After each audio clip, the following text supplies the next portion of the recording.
Are we ready? सभी पत्रकार बंधुओं को नमस्कार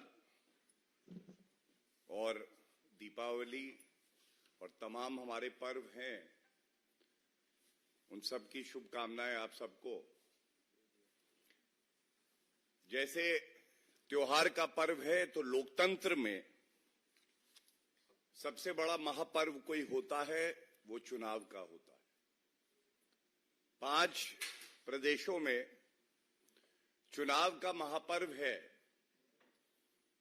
और इस प्रेस वार्ता के माध्यम से मैं बात करना चाहूंगा छत्तीसगढ़ की, जहां इस लोकतंत्र के महापर्व पर कोई वातावरण को भ्रष्टाचार से प्रदूषित कर रहा है तो वो व्यक्ति हैं भूपेश बघेल जी, मुख्यमंत्री। और प्रदूषित ऐसा कर दिया है कि लूट खसोट भ्रष्टाचार के नए कीर्तिमान बनाए जा रहे हैं छत्तीसगढ़ में। आप सब जानते हैं, कहा जाता है कि जब गलत खा लो, ज्यादा खा लो तो हाजमा बिगड़ जाता है और खट्टे डकार आते हैं। खट्टे डकार, तो ये कहना गलत नहीं होगा, भूपेश बघेल जी और तमाम कांग्रेसी लीडर ज्यादा काला धन खा गए, उनका भी हाजमा खराब हो गया है। और खट्टे डकार एक होते हैं, सट्टे के डकार आ रहे हैं। घबराए हुए उनको भी आभास हो गया है। छत्तीसगढ़ की जनता ने मन बना लिया है, कांग्रेस की सरकार जाने वाली है। और ये कहना गलत नहीं होगा कि भूपेश बघेल के दिन भी अब मुख्यमंत्री के तौर पर कुछ ही बचे हैं, लेकिन क्या उनको एक नया स्थान मिलने जा रहा है? ये जो घोटाला उन्होंने कराया है हजारों करोड़ रुपए का, अब तो अभियुक्त कह रहे हैं कि 508 करोड़ रुपए, 508 करोड़ रुपए भूपेश बघेल ने लिया। ये इसलिए चिंताजनक है कि जिनको जनता की सेवा करनी थी वो मेवा खा रहे थे और गांधी परिवार की सेवा करने में लगे थे। बताते हैं कि एक जूस बेचने वाला जिसके तार भूपेश बघेल से जुड़े हैं, यह व्यक्ति हजारों करोड़ रुपए का आज मालिक बन जाता है। ऐसा जूस बेचा कि जनता का खून चूस रहे हैं। और इसीलिए आज जब प्रधानमंत्री जी ने जनता के मन की जो बात थी, जो चिंता प्रकट करी है, वो बात मैं आपके समक्ष जरूर रखना चाहूंगा। और अब बताया जा रहा है कि महाराष्ट्र में भी एक एफआईआर हो गई है और ये छत्तीसगढ़ तक घोटाला सीमित नहीं है। ये घोटाला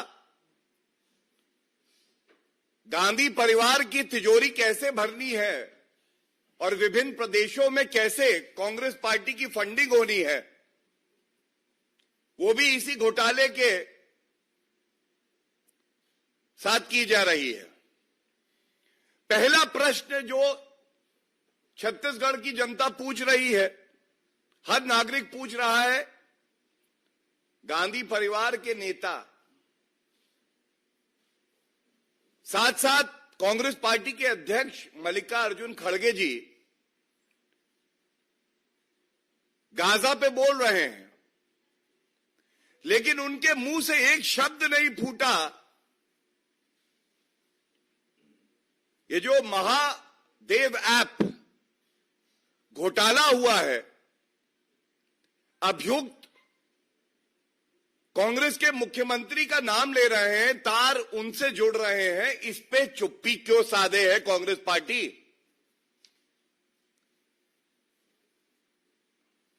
भारतीय जनता पार्टी और करोड़ों हमारे जो भाई बहन हैं महादेव को इष्ट मानते हैं। हम लोग कहते हैं हर हर हर महादेव, और दूसरी तरफ भूपेश बघेल कहते हैं घर घर महादेव ऐप। भाजपा कहती है हर हर महादेव, भूपेश बघेल कहते हैं घर घर महादेव ऐप। और ऐप इसलिए जो नागरिक हैं उनकी गाड़ी कमाई इस ऐप के माध्यम से घोटाला करके पहले अपनी तिजोरी में भरना और उसके बाद जो पूरे विश्व का सबसे बड़ा भ्रष्टाचारी परिवार है गांधी परिवार, उन तक वो घोटाले की कमाई का चंदा चढ़ा देना। तो आज ये दूसरा सवाल भी पूछा जाएगा कि ये बताइए, ये जो 508 करोड़ रुपए जांच में सामने आया है कि अभियुक्तों ने आपको दिए हैं, इसमें कितना करोड़ रुपया आपने खाया है और कितना चंदा चढ़ाया है? और ये गलत नहीं होगा कि इतना भ्रष्टाचार कांग्रेस पार्टी करती है। अगर गांधी भूपेश भ्रष्टाचार कोचिंग सेंटर खोल दिया जाए, भ्रष्टाचार कैसे करना है ये भी आता है इनको, भ्रष्टाचार का रुपया कैसे खाना है और कैसे चंदा चढ़ाना है ये भी आता है इनको, जनता के लिए कैसे कार्य करना है, कैसे विकास की बात करनी है, कानून व्यवस्था को दुरुस्त करना है, ये इनको नहीं आता है। तीसरा बड़ा सवाल, क्योंकि ये घोटाला प्रथम दृष्टया भी जो सामने आ रहा है हजारों करोड़ों का बताया जा रहा है, तो ये जो घोटाले का रुपया है इसका इस्तेमाल छत्तीसगढ़ के चुनाव में किया जा रहा है या 4 अन्य राज्य हैं जहां पर चुनाव चल रहे हैं वहां पर भी इस काले धन का उपयोग किया जा रहा है। और ये इसलिए स्पष्ट हो जाता है क्योंकि आज आदरणीय प्रधानमंत्री नरेंद्र मोदी जी ने भी ये बात अपने भाषण में उठाई है। सर्वविदित है कि 2.5 साल का फॉर्मूला छत्तीसगढ़ में लागू होना था। अब ये 2.5 साल बाद भ्रष्टाचारी भूपेश बघेल मुख्यमंत्री बने रहते हैं और बताया जा रहा है इसकी वजह यह है जनता की गाड़ी कमाई लूटकर गांधी परिवार की तिजोरी पूरी तरह से भर देना। ये भूपेश बघेल इतना अच्छे से करते हैं कि उनको एक्सटेंशन दिया जाता है। एक्सटेंशन दिया जाता है कि आप छत्तीसगढ़ को लूटो, भ्रष्टाचार करो और हम आपके साथ खड़े हैं। लेकिन एक बात बिल्कुल स्पष्टता से यहां पे कहना आवश्यक है भूपेश बघेल जी को भी अगर ये गलतफहमी है कि वो कानून से ऊपर हैं या गांधी परिवार उनको बचा लेगा, तो मैं इतना ही कहूंगा कि आप किसी भी संवैधानिक पद पे क्यों ना बैठे हों, घोटाला करने का हक कोई संवैधानिक पद आपको नहीं देता है और किसी को बख्शा नहीं जाएगा। 3 दिसंबर 20 दिन बचे हैं। छत्तीसगढ़ की जनता ने मन बना लिया है, भ्रष्टाचारी पापी भूपेश बघेल को सबक सिखाना है। वोटों की चोट जनता पहुंचाएगी और जिस तरह की सख्त कार्रवाई जांच एजेंसियां कर रही हैं, किसी भी नागरिक के मन में अब संदेह नहीं बचा है, जो किंग पिन है, जिसने ये पूरा घोटाला रचा है, उसे भी बख्शा नहीं जाएगा।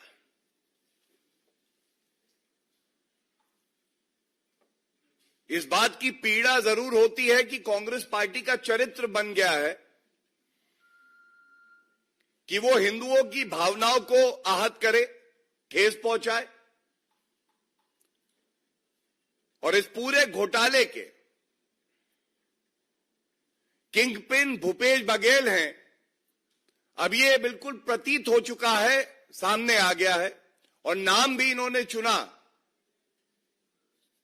तो महादेव के नाम पे चुना, जिससे कि हिंदुओं की भावनाएं आहत हो।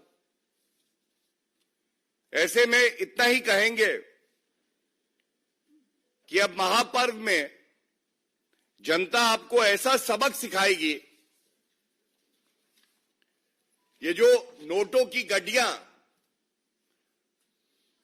कोरियर के पास से पकड़ी गई थी, ये सारे तार जो जुड़ रहे हैं ये आप ही से जुड़ रहे हैं और ऐसी कार्रवाई आपके खिलाफ होगी, वो एक मिसाल बनेगी कि कोई भी व्यक्ति किसी भी पद पे क्यों ना बैठा हो, वो हिम्मत नहीं कर सकेगा कि वो भ्रष्टाचार करे।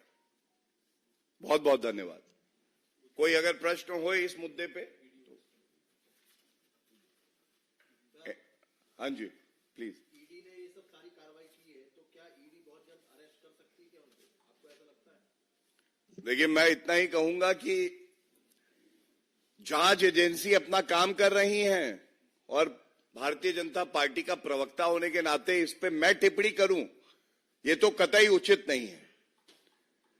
लेकिन पिछले 9.5 साल में हमने ये जरूर देखा है, कई संवैधानिक पदों पे बैठे हुए व्यक्तियों को जो परम पापी थे, ये गुमान हो गया था कि अगर मैं भ्रष्टाचार भी करूंगा तो मुझे पकड़ा नहीं जाएगा और चुनौती देते थे टीवी पे आके, भ्रष्टाचार किया है तो पकड़ के दिखा दो। अब बताते हैं कि वो भ्रष्टाचारी खून के आंसू रो रहे हैं, उनको कानून की ताकत पता चल रही है। एक ईमानदार जांच एजेंसी और सरकार में कितनी ताकत होती है ये भी पता चल रहा है। इसीलिए बताया ये भी जा रहा है कि भूपेश बघेल भी कांपते हुए, डरते हुए आजकल अपने दिन उंगलियों में गिन रहे हैं और जल्द ही मुझे लगता है कि उनको भी पता चलेगा कि कानून की ताकत क्या होती है। धन्यवाद।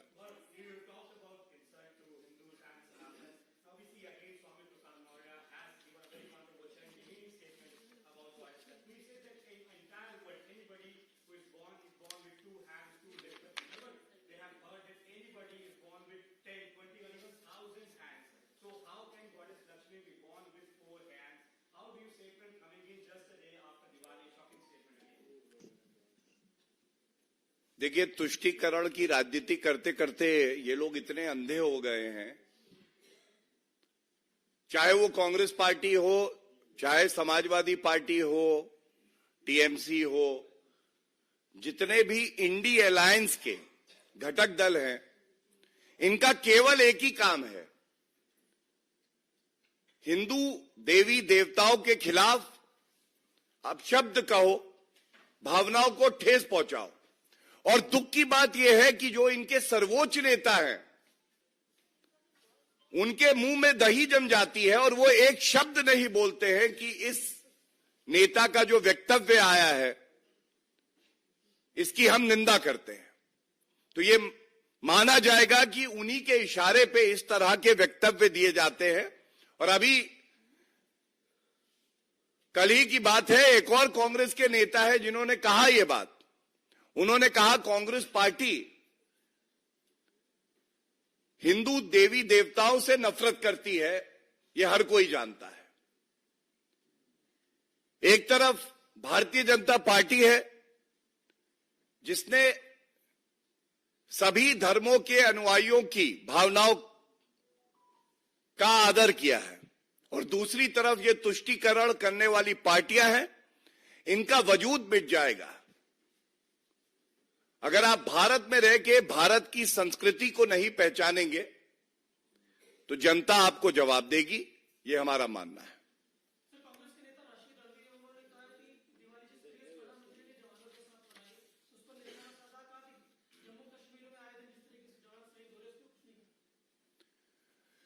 देखिए, ऐसा है कि यह हम सबके लिए गर्व की बात है कि प्रधानमंत्री जी की हर दिवाली सेना वाली होती है और भारत के लिए खुशियों वाली होती है।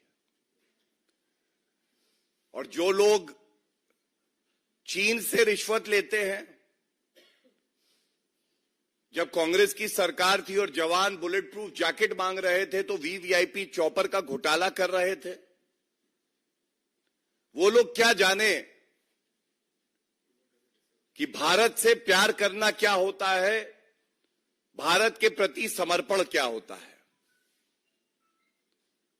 और मैं समझता हूं कि दीमक की तरह अगर कोई पार्टी भारत में रह के खोखला करने का काम देश को प्रयास करती है तो वो कांग्रेस पार्टी है। और इसमें सबसे अग्रणी भूमिका कोई निभाता है तो वो गांधी परिवार है, Rahul Gandhi.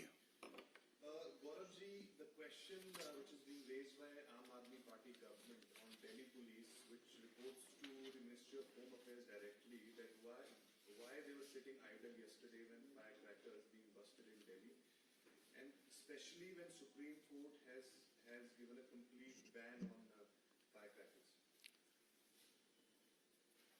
If there is one government that has been proactively taking effective measures to ensure that not just Delhi but other bordering states also have less polluted air, it is the central government. And Arvind Kejriwal must answer to the people of Delhi after being reprimanded by the Honorable Supreme Court of India for not taking adequate steps.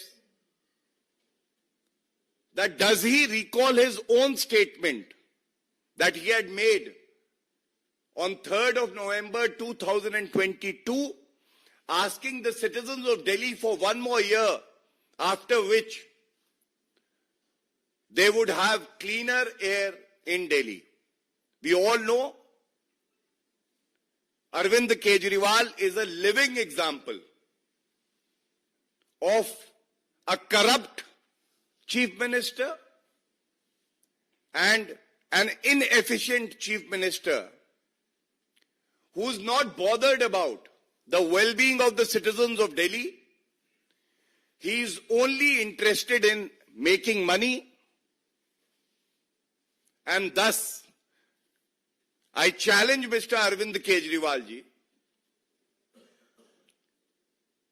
to deny the statement I am making from this platform that when superficially the lawyers of his government proposed the odd-even scheme also, the Honorable Supreme Court very clearly made an observation that this is nothing but an eyewash.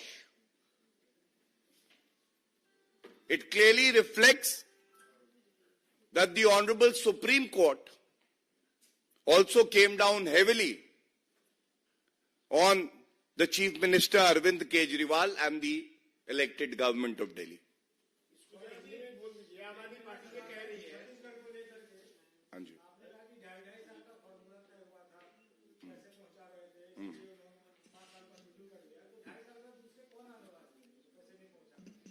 नहीं देखिए, सबसे ज्यादा जागरूक तो पत्रकार होते हैं। आप ही के माध्यम से ये खबरें आई थी, और मैं इतना ही कहूंगा, आज जो मुद्दा है, जनता की झोली भरनी थी भूपेश बघेल जी को, वो तो किया नहीं, गांधी परिवार की तिजोरी पूरी भर डाली। और तिजोरी ऐसी भरी कि गांधी परिवार ने भी कहा कि भाई तुम ही बने रहो, जो तुम्हें मंथली कलेक्शन का नंबर देते हो उससे ज्यादा घोटाला तुम करते हो। और कांग्रेस पार्टी में किसी भी बड़े पद पर बने रहने के लिए एक ही योग्यता चाहिए, घोटाला कर, गांधी परिवार की तिजोरी भर। धन्यवाद। दिल्ली के प्रधानमंत्री ने कहा है कि बीजेपी के नेताओं ने जानबूझ के दिवाली के दिन लोगों को प्रोवोक करके टारगेटेड पटाखे छुड़वाए। देखिए, सबसे पहले तो अरविंद केजरीवाल जी को जो समझते थे कि पढ़े लिखे मुख्यमंत्री हैं, वो अरविंद केजरीवाल जी पढ़ाई लिखाई, संविधान, जनता से बहुत दूर है। सर्वोच्च न्यायालय में जब सुनवाई हुई हवा प्रदूषण को लेकर दिल्ली की और तमाम और प्रदेशों की, तो फटकार लगाई गई एक निठल्ले, निकम्मे मुख्यमंत्री अरविंद केजरीवाल को और उनकी सरकार को। और अरविंद केजरीवाल जी को जो उन्होंने 3 नवंबर 2022 का उनका वक्तव्य है कि मुझे 1 साल और दे दो और मैं दिल्ली की हवा को साफ कर दूंगा, वो वादा भी पूरा नहीं किया। और यही अरविंद केजरीवाल जब तक पंजाब में पापी आपकी सरकार नहीं थी तो पंजाब पे दोषारोपण करते थे। अब वो पंजाब को जो सहायता केंद्र सरकार ने करी है, ना उस ग्रांट का सदुपयोग, ना जो साधन दिए गए हैं उसका सदुपयोग कर पा रहे हैं। यह चिंताजनक है कि ऐसा निकम्मा निठल्ला मुख्यमंत्री जो केवल बहानों पर जीता है, जिसका झूठ रोज पकड़ा जाता है और वे एक नई कहानी बुन लेता है और यू टर्न मार लेता है। मैं समझता हूं दिल्ली की जनता आक्रोशित है और अरविंद केजरीवाल को ऐसा सबक सिखाएगी कि उनको समझ में आ जाएगा कि जनता के पास कितनी ताकत होती है। धन्यवाद। Thank you everyone.